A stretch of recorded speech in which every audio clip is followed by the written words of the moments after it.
संत नामदेव का जीवन हमें यह सिखाता है कि ईश्वर किसी एक स्थान, मूर्ति या स्वरूप तक सीमित नहीं, वह कण-कण में व्याप्त है। विसोबा खेचर से प्राप्त दीक्षा के बाद उनकी भक्ति ने जिस सार्वभौमिक स्वरूप को धारण किया, वही आज भी मानवता को संकीर्णता से ऊपर उठने की प्रेरणा देता है। उनके अभंग केवल काव्य नहीं, बल्कि भक्ति के जीवंत घोष हैं, जो हमें नामस्मरण, वैराग्य और आत्मसमर्पण का मार्ग दिखाते हैं। जनाबाई जैसी सेविका का निष्काम समर्पण इस परंपरा को और भी मानवीय व करुणामय बनाता है। इसी संदेश के साथ हम आज के इस प्रसंग को विराम देते हैं कि जब नाम में मन रमता है, तो संसार का भार स्वयं छूट जाता है। फिर मिलेंगे संत चरित्रावली के अगले अध्याय में, एक और संत, एक और आत्मिक यात्रा के साथ। हरि नाम का स्मरण करते रहें।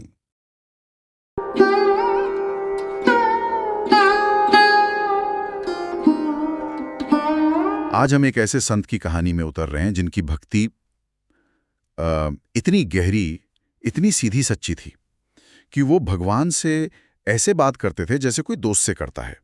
हम बात कर रहे हैं महाराष्ट्र के संत नामदेव की, और हमारे पास जो स्रोत हैं वो उनकी एक कमाल की यात्रा के बारे में बताते हैं।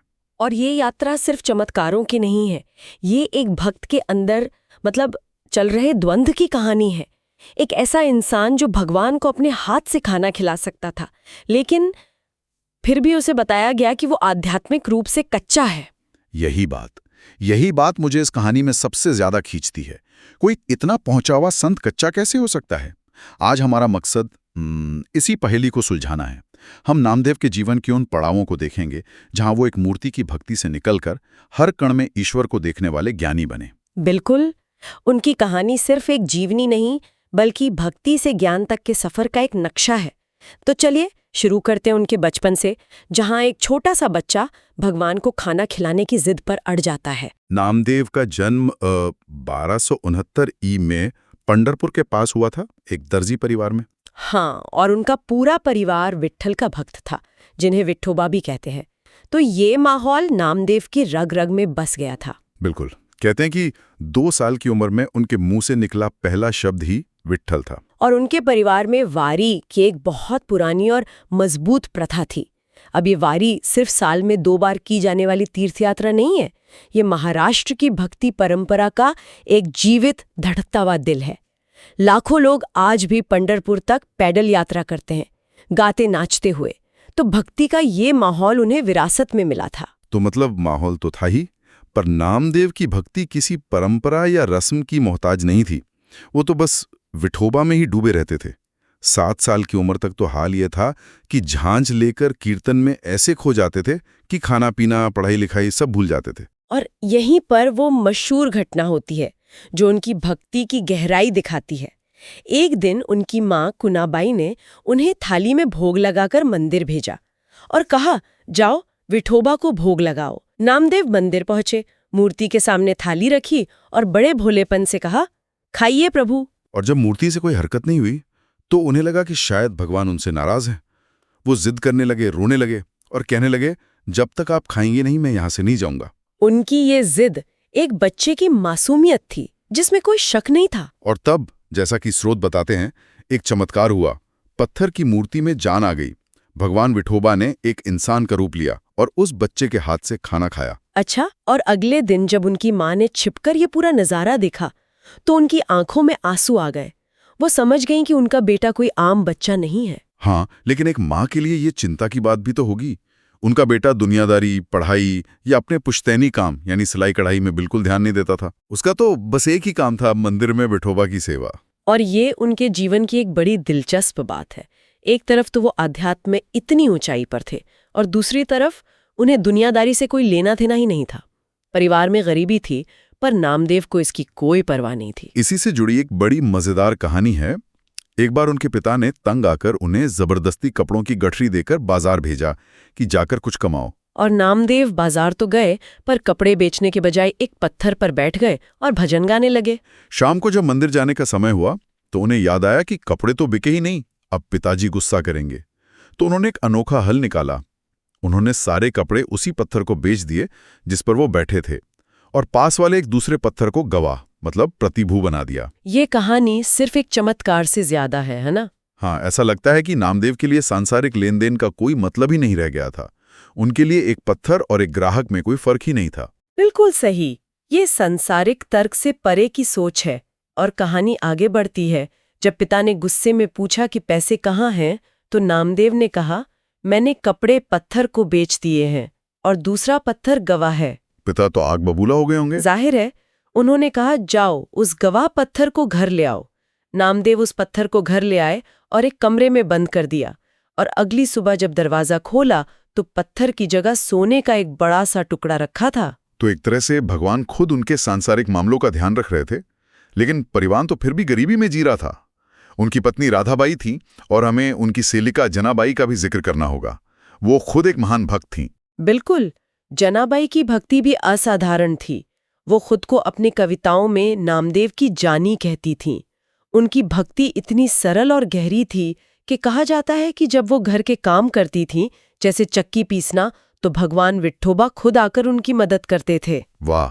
तो ये एक ऐसा घर था जहां एक तरफ दुनियावी गरीबी थी और दूसरी तरफ ऐसी दिव्य भक्ति का खजाना था। तो नामदेव अपनी ही भक्ति में डूबे हुए थे, दुनिया से बेखबर। लेकिन उनकी ये दुनिया हमेशा ऐसी नहीं रहने वाली थी। जब वो करीब 20 साल के थे, तब उनकी जिंदगी में एक ऐसा मोड़ आया जब उनकी मुलाकात हुई एक और महान संत ज्ञानदेव से। और ये मुलाकात बहुत जरूरी थी। ज्ञानदेव ने नामदेव की भक्ति की तीव्रता को पहचाना, लेकिन उन्हें उसमें एक कमी भी दिखाई दी। यहीं पर हमें भक्ति के दो रूपों को समझना होगा, सगुण और निर्गुण। अच्छा, इसे थोड़ा और समझाइए। सगुण और निर्गुण में क्या फर्क है? देखिए, नामदेव की भक्ति सगुण थी, मतलब वो ईश्वर को एक रूप में, पंढरपुर की विठोबा की मूर्ति में देखते थे। ये भक्ति बहुत शक्तिशाली थी, जैसा हमने उनके चमत्कारों में देखा, पर वो एक जगह और एक रूप तक सीमित थी। ज्ञानदेव उन्हें निर्गुण के अनुभव की तरफ ले जाना चाहते थे, जहां ईश्वर किसी एक रूप या मूर्ति में नहीं, बल्कि दुनिया के कण कण में मौजूद है। वो निराकार है। तो ज्ञानदेव ने नामदेव को अपने साथ पूरे भारत की तीर्थयात्रा पर चलने के लिए कहा। लेकिन नामदेव तो अपने विठोबा को छोड़कर एक पल के लिए भी कहीं जाना नहीं चाहते थे। हाँ, वो तैयार नहीं थे।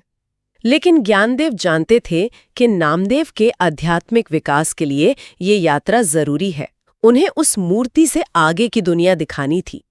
बहुत मनाने पर नामदेव तैयार हुए और ये यात्रा उनके जीवन का एक बहुत बड़ा पड़ाव साबित हुई। इस यात्रा के दौरान भी कई चमत्कार हुए। एक कहानी है मारवाड़ के रेगिस्तान की। सब लोग प्यास से बेहाल थे। एक कुआं मिला, लेकिन पानी बहुत नीचे था। तब ज्ञानदेव ने अपनी योग शक्ति से एक छोटे पक्षी का रूप लेकर पानी लाने का सुझाव दिया।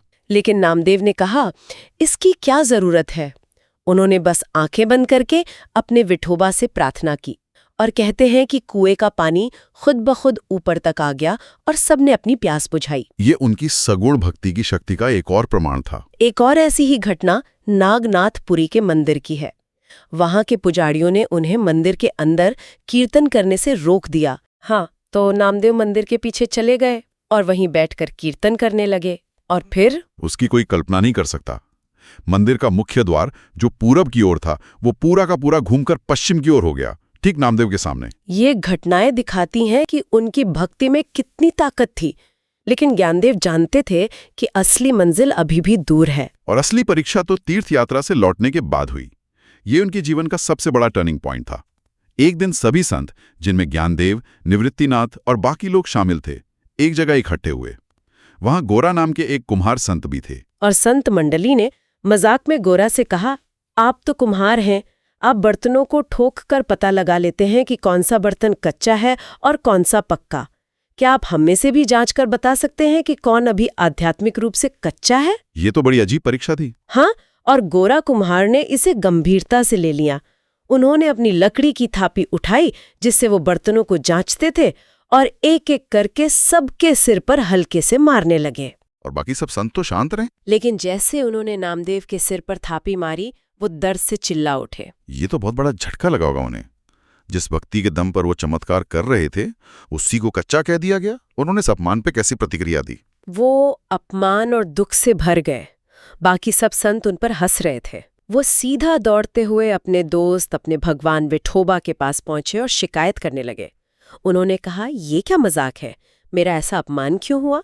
जब आप साक्षात परमेश्वर मेरे साथ हैं तो मुझे किसी गुरु की क्या जरूरत, मुझे क्यों कच्चा कहा गया? एक तरह से उनका सवाल जायज भी था। बिल्कुल।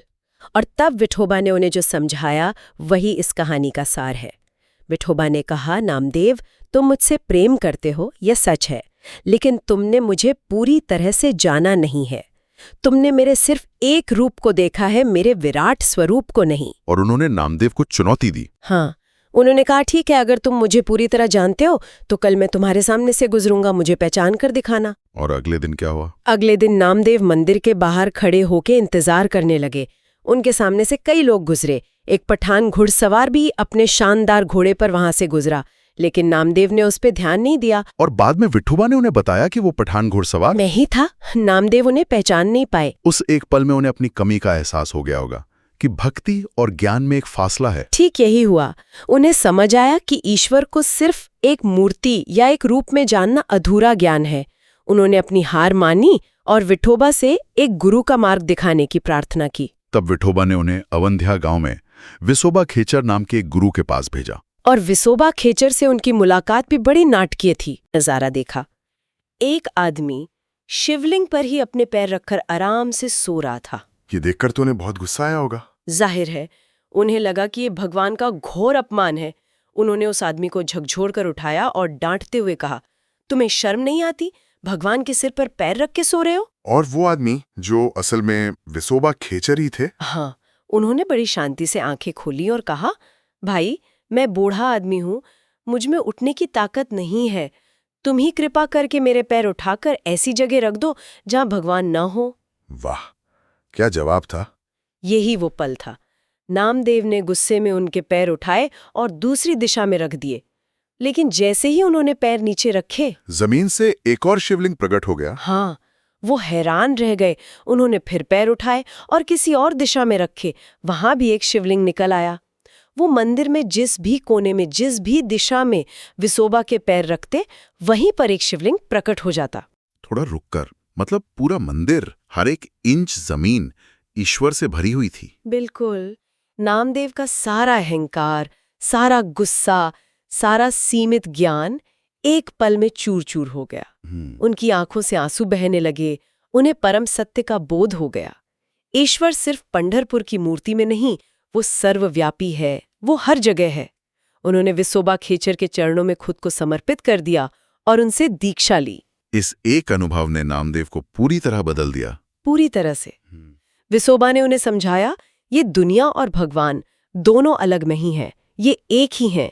अपने विट्ठल को हर जगह देखो, हर किसी में देखो। अब नामदेव का ईश्वर मंदिर की दीवारों से आजाद हो चुका था। वो अब पूरे ब्रह्मांड में समा गया था। और इस बदलाव का सबसे सुंदर उदाहरण वो कहानी है जो शायद उनकी पूरी जिंदगी का सार बता देती है। एक दिन वो जंगल में बैठकर खाना खाने वाले थे। उन्होंने अपनी रोटियां रखी ही थी कि एक कुत्ता आया और एक रोटी उठाकर भागने लगा। कोई भी आम इंसान होता तो डंडा लेकर कुत्ते के पीछे दौड़ता, लेकिन ये नए नामदेव थे। वो कुत्ते के पीछे भागे जरूर, पर हाथ में डंडा लेकर नहीं, बल्कि घी का कटोरा लेकर। घी का कटोरा लेकर।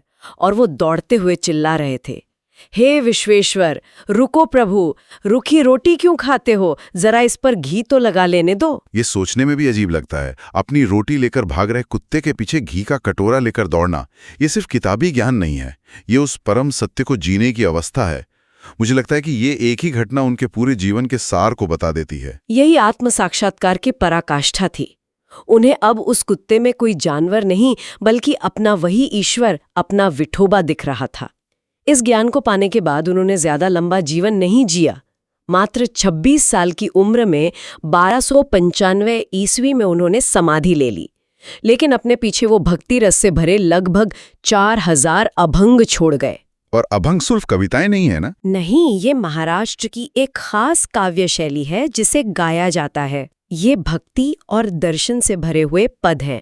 नामदेव के ये अभंग इतने गहरे और सच्चे थे कि उनमें से 61 को सिखों के पवित्र ग्रंथ गुरु ग्रंथ साहब में भी जगह दी गई है। ये उनकी विरासत की पहुंच को दिखाता है। तो संत नामदेव का ये सफर एक मूर्ति से शुरू हुई एक बच्चे की जिद से शुरू होता है और ब्रह्मांड के कण कण में अपने ईश्वर को देखने के परम ज्ञान पर खत्म होता है। ये एक भक्त के ज्ञानी बनने की यात्रा है। उनकी कहानी आज भी एक बहुत गहरा सवाल हमारे सामने छोड़ जाती है। सच्ची भक्ति आखिर है क्या?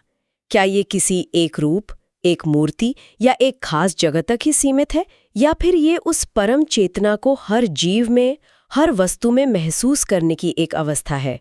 ठीक वैसे ही जैसे नामदेव ने आखिरकार उस कुत्ते में अपने ईश्वर को देख लिया था।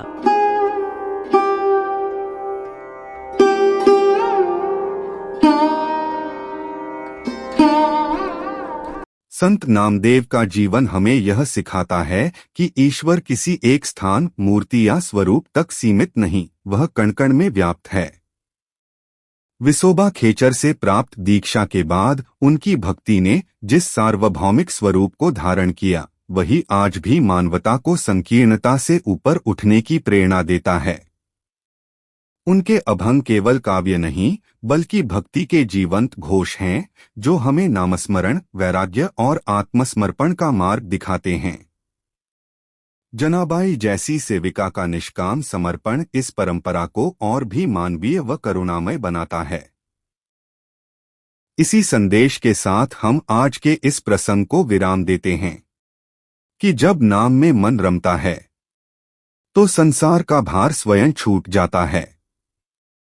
फिर मिलेंगे संत चरित्रावली के अगले अध्याय में, एक और संत, एक और आत्मिक यात्रा के साथ। हरि नाम का स्मरण करते रहें।